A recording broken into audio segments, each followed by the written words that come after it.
And it's time for a change!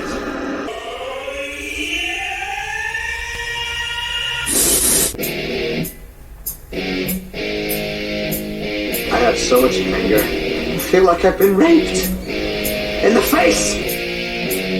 Great Scott. At no point in your rambling were you even close to anything that could be considered a rational thought. I guess you just discovered a new element! Just the element of surprise.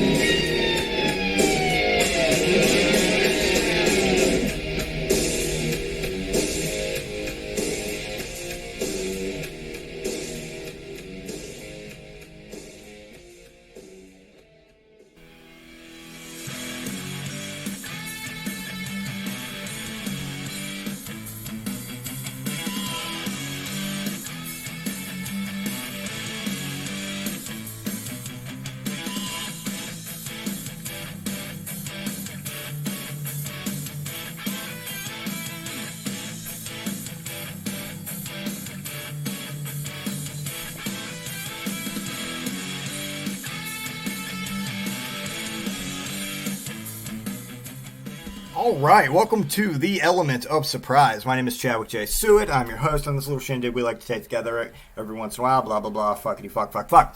Okay, find us on EOS, mentallyirregular.podbean.com. That's our hosting site, Podbean.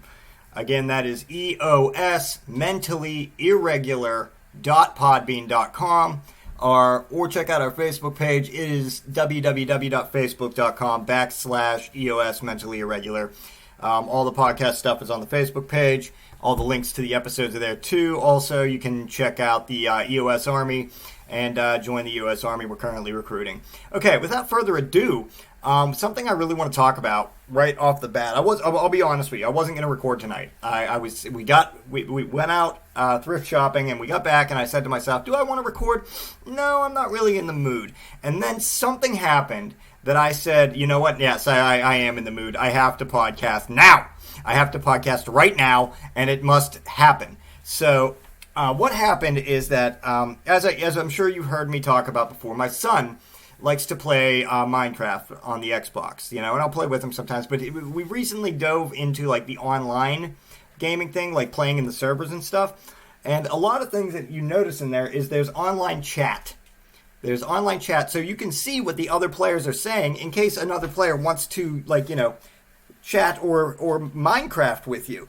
But so that led me to really research into a little bit of fucking online gaming and chatting and stuff like that. So as expected, like I said, we get back. There's he's gaming and everything like that, online chatting, and it occurred to me that the online chatting, the online gaming world, and chatting online with online gamers is the most inhumanly toxic fucking environment in the history of fucking... it trumps Facebook, it trumps Twitter, it trumps social media. Online gamers are the most toxic people because you go on there and you're like, hey, hi, I'm online chatting. Hi, I'm new here. Just wanted to say hi to everybody. And the first fucking response is, your mother's a fucking whore. You're nothing but human ejaculate. Hi, welcome. And it's like, what the fuck? It's like, hey, I wanted to know if someone would help me dig for diamonds here in Minecraft. Go fuck your dad in the asshole, you piece of shit. Okay? A simple no would have sufficed. You could just say, no thanks, I'm going to pass. Also, maybe ask some questions before you just start assuming that my dad gets ass fucked. Maybe he does. I don't know. That's not for me to know. I'm his child. What he does behind closed doors in the safety of his diesel Mack truck that he hauls up and down the road is for him to know and me not to ever give a fuck about. But yeah, it's the most toxic fucking community. Case in point, is, oh, by the way, if you like podcasts, Case in Point is hosted by Justin Case, and that's on Audioboom. Case in Point is my son. He's 8. He's playing on there with somebody who is, could be anybody. They're like, how old are you? I'm 6. I'm like, don't answer that fucking question. You don't know who that person is. They might not be 6. That could be like a fucking 96-year-old pedophile man living in his dead mom's basement wearing the skin of a fucking his only sister as a mask. You don't know that. And, but the conversations have been relatively, mild. But then you go into the servers, and it's just they have games in the servers. Like, Minecraft has its own little mini-games in the servers, like hide and seek, and fucking, they call something a death run, where you just gotta make it through this fucking, along this preset path without dying. And if you die, you're out. And the winner is the first person that crosses the finish line alive and or the last man standing, depending on how many people died on this death run. So you go in the death run and you watch the chat, and it's 3, 2, 1, start. Move, motherfucker! I will rape your goddamn sister! I will rape your fucking dog! You are a piece of shit! You're a fucking human ejaculate. Your mom should have fucking swallowed you. And it's just Jesus Christ, I'm just trying to go forward. I just want to move in a straight line. Why are you saying these things to me? Also, our characters pass through each other. I don't need to get out of your way. Please. They are the most toxic and vile and evil human beings on the planet. So, as somebody that uses fucking curse words as fucking punctuation, for somebody like myself, who's I don't know what to fucking say, so I'm just going to fucking say this, so fuck it. I dropped fuck 8 times in that sentence right there. And I got no qualms about it because that's just how I fucking talk. But, it's these people have preset fucking, okay, how can I tear somebody down to their core, even though this is the first time they've ever played this game, and they're just introducing themselves. Hi, everybody. This is Maze Wharf. I just wanted to say hello. I'm new to this game. I'm looking forward to playing with all of you. Your mom should have swallowed you, you piece of shit. You are nothing but fucking donkey shit covered in fly jizz. I hope your pets die and your mom burns in a fire. And it's what the fuck? Holy shit! So, it occurred to me that I had to talk about this subject. And, I don't know if it's a warning or if it's just be nice to each other or just stay the fuck off online gaming. But, I'm a Star Wars fan, and I understand fully that the Star Wars fandom, the group of Star Wars fans that exist out there are a highly toxic group of people. They defy the Jedi Code daily. They are Dark Lords of the Sith, if ever Dark Lords of the Sith there were. Because you'll be hey man, I just went to go see the new Star Wars movie. It's which one was that? Oh, Rise of Skywalker. Oh, what'd you think? I liked it. That didn't sound like you really liked it. Why didn't you like it? I said I liked it. Well, what'd you find wrong with it? I would have gone a different way. Well, you didn't make the fucking movie, you piece of shit. Hey, how about this? How about Last Jedi sucked my balls? How about you suck my balls, you fucker? Hey, you know what? I bet you suck Jar Jar Binks' fucking Gungan ear flaps, you sick fuck. Man, you're a fucking pedophile, aren't you? I bet you want to buckfuck Jake Lloyd in episode 1. It's whoa, I just said that I liked the fucking movie. What the fuck are you talking about? But they don't hold a fucking candle to these online gamer people. It's nice night to game, huh? Go fuck yourself. Huh? What? All I said was it was a nice night to game. Yeah, I heard you the first time. What the fuck?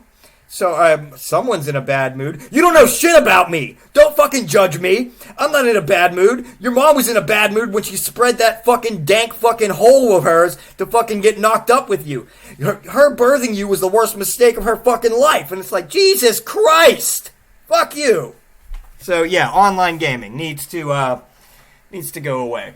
There are other things I want to talk about, of course, but I had to get that one out of the way first and foremost. So, I found out that there's a new Muppet on Sesame Street. Because that's got to be a thing. I mean, Sesame Street no longer tackles issues with the current Muppets. They always have to introduce a new Muppet. So they want to tackle autism. They introduce an autistic Muppet. They want to tackle homelessness. There's now a homeless person living on Sesame Street who's friends with everyone, but he just doesn't have a home of his own. So they have to introduce a new character every time they want to tackle fucking a new subject. So there's a new one on Sesame Street to help shape young minds. And, in my opinion, not a moment too soon, because after tackling issues like homelessness and autism, everyone's favorite PBS show is now turning its attention to the often overlooked issue of moms who text too much. So enter Morley, a turquoise Muppet who confessed to Sesame Street All-Stars Elmo and Nina recently that after moving into their new low-income housing on Sesame Street, her mom's phone kept buzzing while they were painting their new apartment's wall.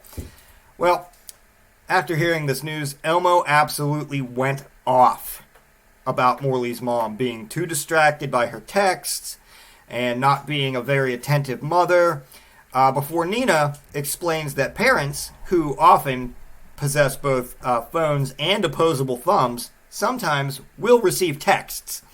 And this prompted Morley to then reveal that she's one of 2.5 million American young people. I don't know where Sesame Street got those fucking numbers from, but Morley's one of 2.5 million American young people with a mom who texts too much. And this information just made Elmo feel like an absolute dick. So Morley then goes on to explain with tears in her eyes that every morning she wakes to the sounds of her mom sending and receiving text messages.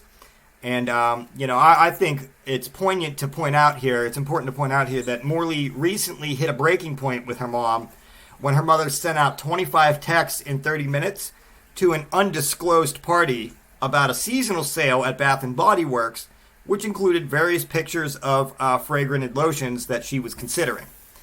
As always, I'm sure Sesame Street hopes that this will open at-home dialogue between parents and their children about moms texting too much. And if you happen to know a child struggling with a mom who texts just way too much, be sure to check out pbs.com for videos and other online sources to help this child. I hear that next week they're going to be handling how to track your daily calorie intake. And they're going to be using the Count Von Count for that. So it's just going to be like, oh, Count, what did you just eat? I just ate 243 calories. Let's count them. Let's track our calories. 1 calorie. And that's just going to go on forever. That's going to be like a fucking 12-month series until he reaches the number of calories that he ate in a day. So yeah. Okay. Sometimes in this world we live in this wonderful, wonderful, fantastic, magical reality that we call life, for whatever reason, you just have to dance. I dance all the time. If anybody's seen the YouTube channel, you see me dancing at the Goodwill. It's a recurring theme because sometimes you just got to dance. And dancing, I don't know about anybody else, but for me, dancing just makes everything feel better. Be it shaking my booty or punch dancing out my rage in a wooded glen. It just makes everything feel better. And one thing that I've noticed about dancing in general is that everybody has their own set of moves that set them apart from the rest of humanity. I'll tell you right now, mine is called the 6-ringed banana hammock slide.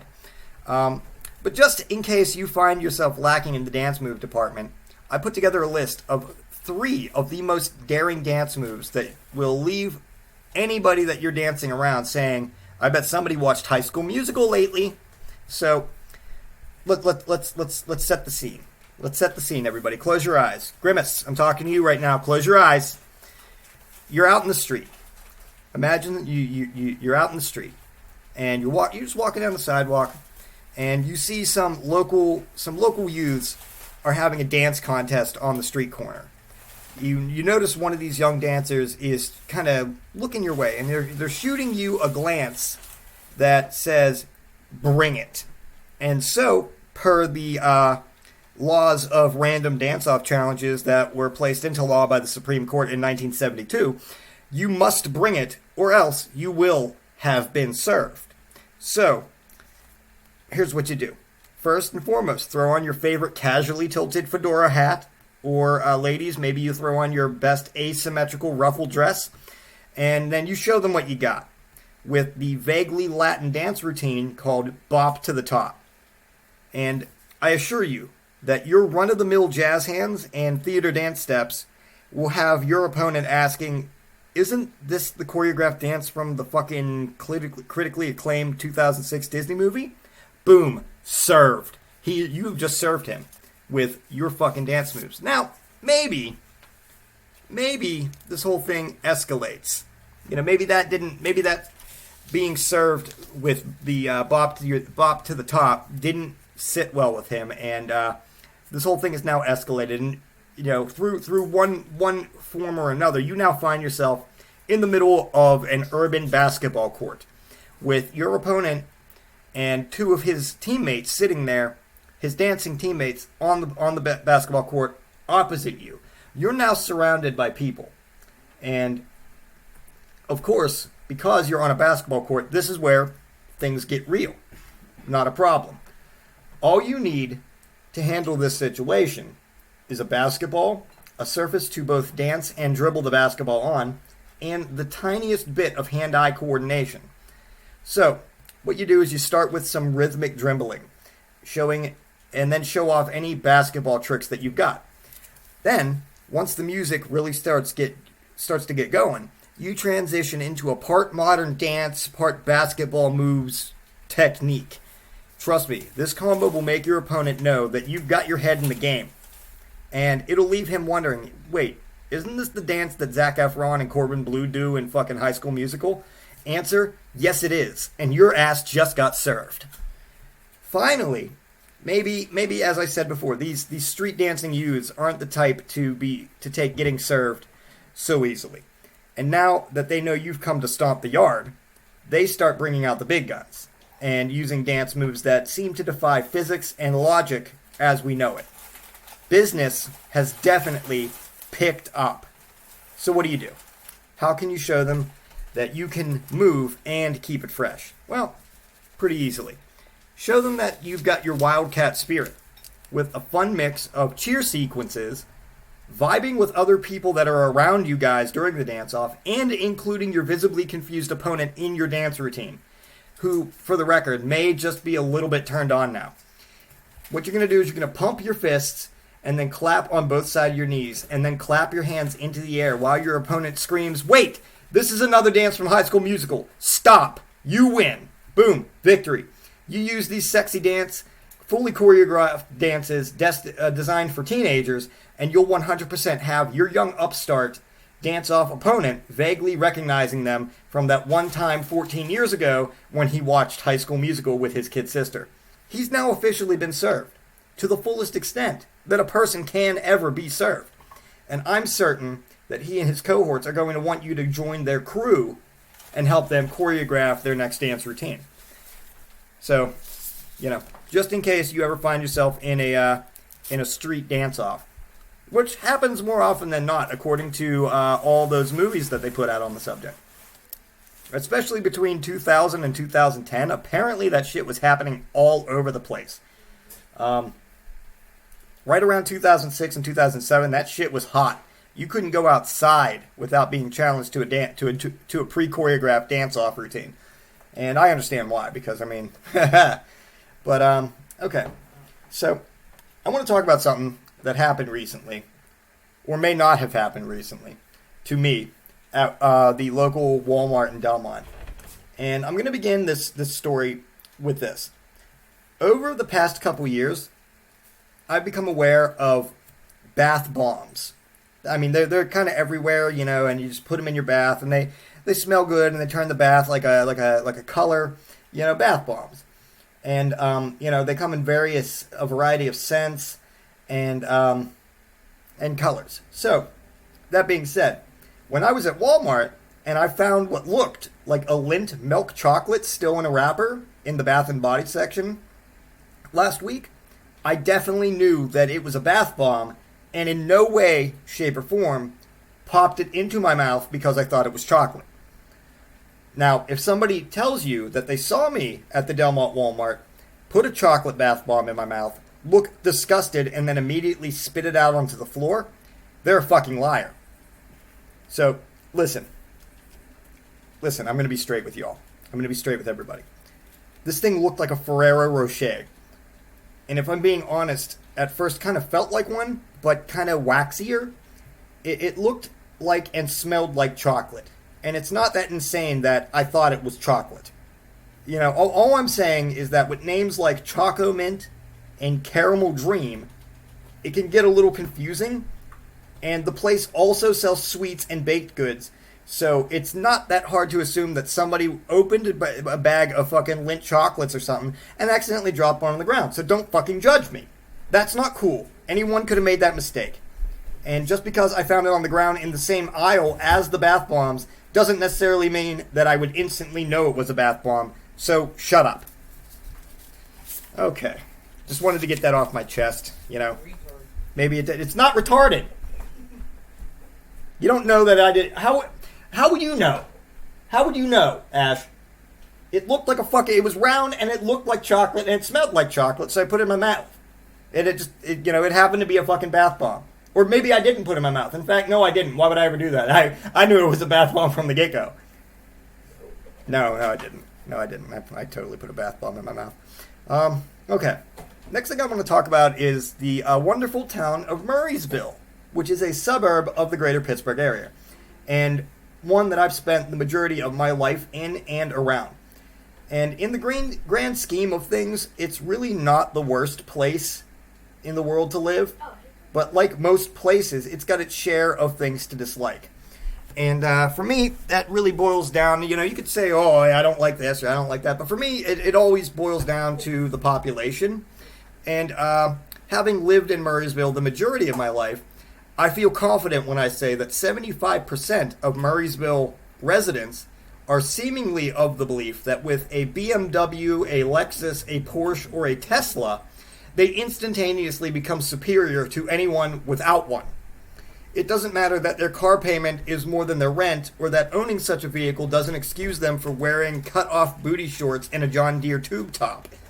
You don't get to have your 4 kids from 4 different one-night stands be okay because you spent their monthly child support on a BMW. It doesn't work that way, unless you're from Murrysville. Then, it's just par for the course. You see, Murrysville is the white trashiest place full of lower upper class folk that I've ever been. In that the same person who parks next to you in a Tesla is also the same person in a camouflaged man thong tanning in their front lawn that happens to be across the street from the Heritage Elementary School playground at Franklin Regional School District. And whenever confronted on this, they'll just say, I can do what I want. It's America, right? It's a free country, right? And, while they're not wrong, that's just Murrysville. It sums it up. Listen. I am not saying that everyone in Murrysville is a bad person. What I'm saying is they're just not always great as they act. Everybody in Murrysville seemingly, or the majority of people in Murrysville seemingly have a holier-than-thou attitude that's based off pretty much the car they drive. And this even extends into the Export and Delmont area. I know fucking people who cannot make their monthly rent payment, but will come home in a brand new 2020 Ford Mustang with and have like an $800 car payment, and they're absolutely going to do whatever it takes to make that, because there's no way in hell that car is getting repossessed. I fucking love that car. But aren't you like 4 months overdue on your rent? Shut the fuck up! That's Murrysville. That's people in Murrysville. If you're from the area, you'll understand. If you're not, come and visit. We've got people who drive Teslas and also wear fucking cut-off bikini fucking booty shorts while they're carrying 3 children on 2 hips somehow. I don't understand how it's done. Also, they've got visible fucking herpes sores around their lips. But, they're driving a Tesla, so they're better than you. But, anyway, I just wanted to talk about that real quick. Let me also address this real quick before I move on from the Murrysville subject. You don't need to tear down your fucking restaurant to rebuild your fucking same restaurant in the same place as your old restaurant every 5 years. Maybe once every 20, 50, a nice remodel is nice. But, if you are Family Dollar, I'm going to throw Family Dollar into this one. If you are Family Dollar or Dollar Tree or Dollar General, you don't need to completely bulldoze the storefront you're in. That's actually kind of weird that you're doing that because it's part of a strip mall. And then rebuild that part of the strip mall to have a better fucking Dollar Tree. You don't need to tear down Dick's Diner to rebuild Dick's Diner at the former location of Dick's Diner.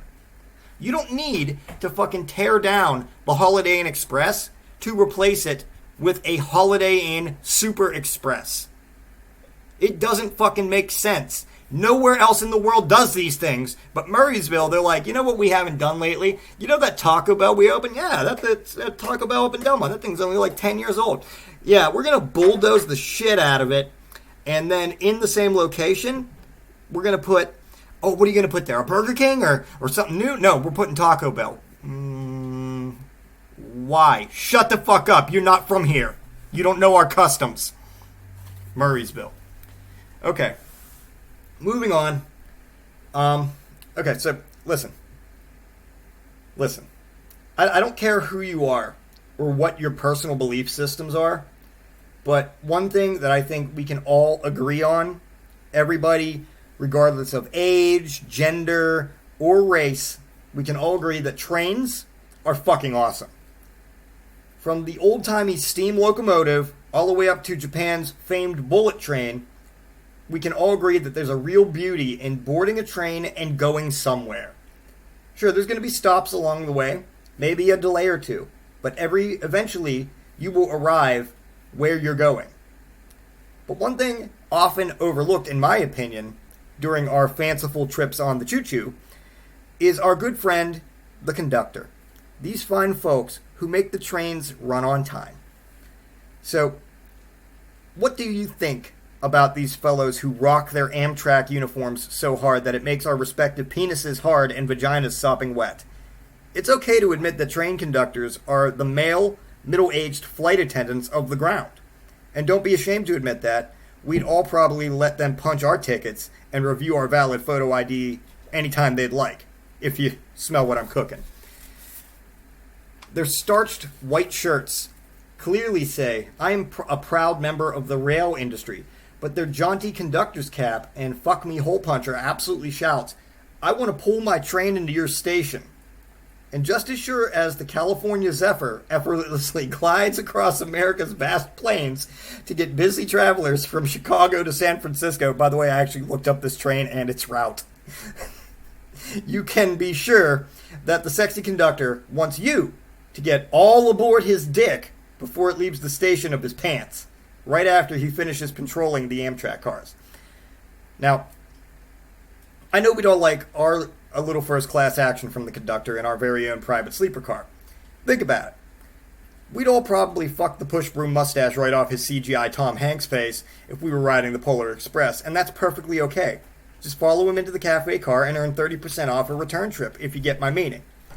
Maybe, if we're really lucky, he'll take us into the caboose, and it's that non-problematic authority and sexy Amtrak uniform that would make us climb aboard his dick, get pregnant, and give birth to a model train set. Most conductors can actually reach speeds of 150 miles per hour between Boston and Washington, D.C. I don't know if you know this, but they also retain their longevity needed for a 6-hour trip, and by trip, I mean a fully choreographed dick down followed by a story about Thomas the Tank Engine. Yes, it's the conductor, our railway companion with the Freightliner in his pants and that adorable hat that secretly has all of our bodies quivering and our loins burning. And there's nothing wrong with that. So, toot toot. Alright. I don't know, somebody brought up train conductors the other day at work, and so I just started writing that. I'm not wrong, though. The train conductor is he's the stewardess of the ground. Oh, I'm sorry, you can't say stewardess anymore. Male flight attendant of the ground. And, yeah, they are the middle-aged, possibly grandpa, CGI Tom Hanks, push broom mustache, Greek gods of the railway industry. And I can't speak for everybody, but yes, I can. Everybody wants to go bang a railway conductor. Don't deny it. Okay, so another thing that has recently caught my attention, and I don't know how I've ignored it for so long, but I've ignored it for a fucking long fucking time, and I'm amazed at how long I've ignored it, is the sheer amount of genetic testing websites there are. There's Heritage, Ancestry, 23andMe, Extra Chromosome, fucking himshim.com.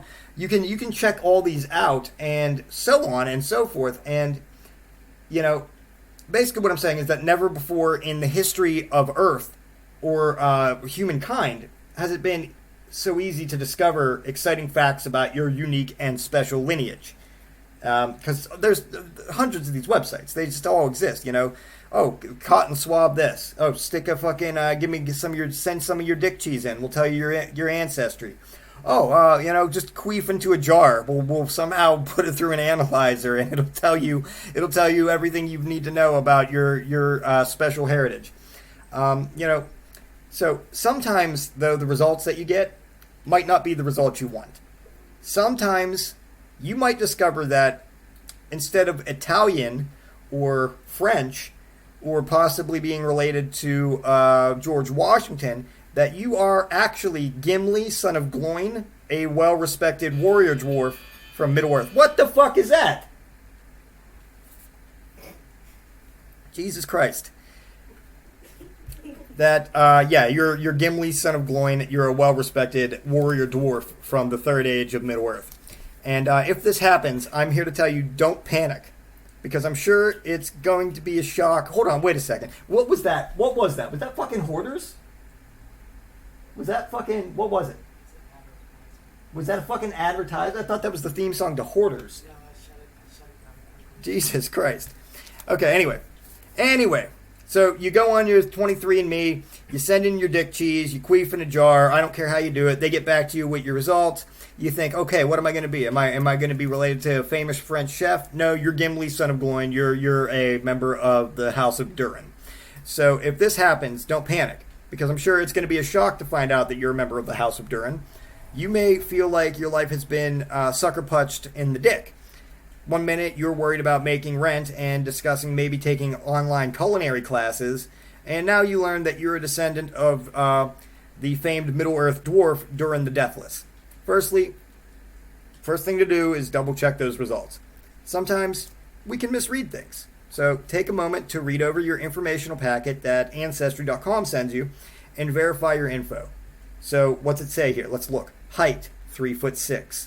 Birth year, 2879 of the Third Age. Beard color, red. Preferred weapon, axe. If this information is correct, then yes, you're 100% Gimli, son of Gloin. Now what? Well, you've got to try to embrace your heritage. After all, your father and cousins are legends who accompanied Thorin Oakenshield on his quest to reclaim the kingdom of Erebor from Smaug the Terrible. And, you were accompanied by future legend Bilbo Baggins. And if that doesn't cheer you up, think about this. You could have ended up being related to one of the 9 kings of men who went on to become the Nazgul, dreaded undead servants of the Dark Lord Sauron. And by comparison, finding out that you are Gimli, son of Gloin, really doesn't seem so bad. So I hope this has helped you come to terms with your special dwarf heritage, and that you are undeniably, without a shadow of a doubt, Gimli, son of Gloin, member of the House of Durin. You come from a very proud and storied line of brave warrior dwarves, so kick back, relax, and enjoy your lordship in the glittering caves of Helm's Deep. So, that is some of the information that I felt like going over with you guys tonight. Yeah, I mean, you don't never know what your heritage is going to be. So if you do end up finding out that maybe you are Gimli, son of Gloin, don't hate on it. We're all special in our own way.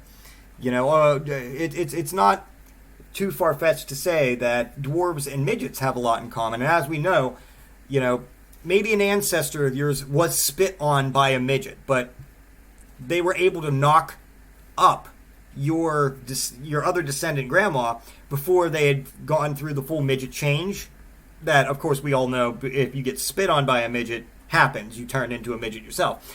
But maybe during mid-transformation, they were able to, knock your grandma up, and so you only are part dwarfish.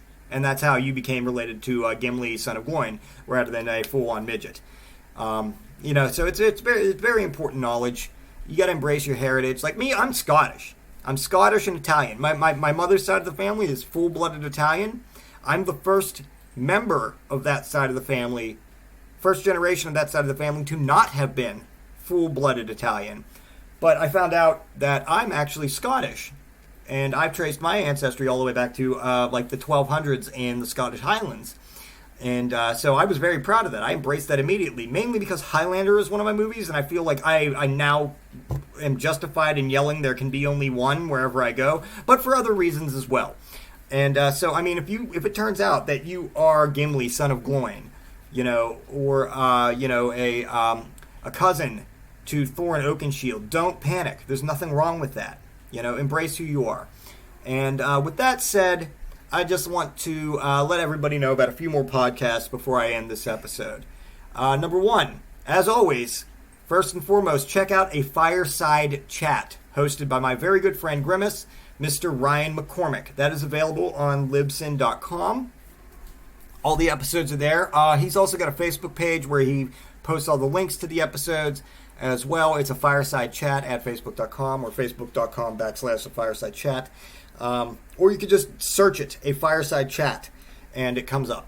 Secondly is the guys over there at McSauce, the comic book podcast, Ian, Paul, and Matt, still doing good things. They just put an episode out about movies that everybody seems to love that they actually think are garbage, and it's designed to piss people off. You're going to get upset, but I thought it was an excellent episode, and that's over at Podomatic.com.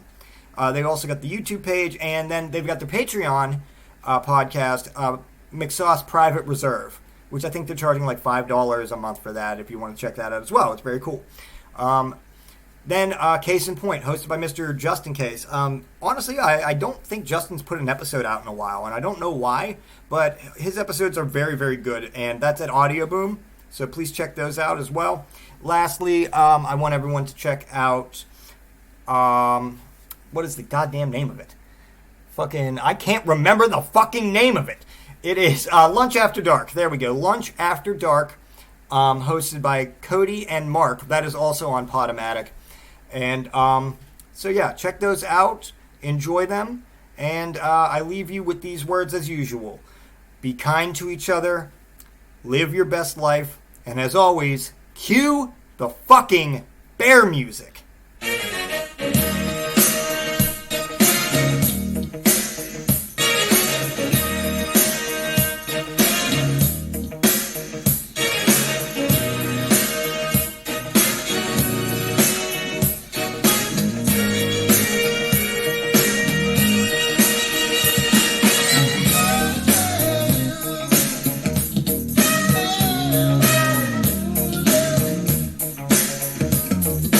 You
Come on.